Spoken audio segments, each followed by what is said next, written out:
Governor Jishnu Dev వర్మతో మంత్రి పొంగులేటి శ్రీనివాసరెడ్డి భేటీ అయ్యారు.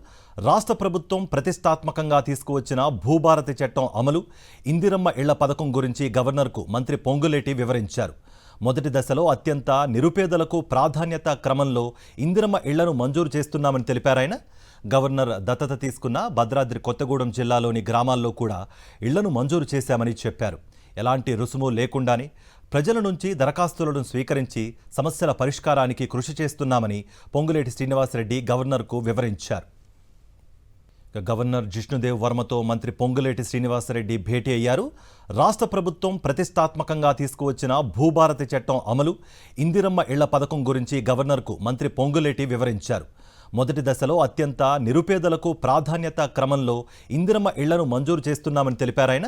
Governor దత్తత తీసుకున్న భద్రాద్రి కొత్తగూడెం జిల్లాలోని గ్రామాల్లో కూడా ఇళ్లను మంజూరు చేశామని చెప్పారు. ఎలాంటి రుసుము లేకుండానే ప్రజల నుంచి దరఖాస్తులను స్వీకరించి సమస్యల పరిష్కారానికి కృషి చేస్తున్నామని పొంగులేటి శ్రీనివాసరెడ్డి గవర్నర్కు వివరించారు.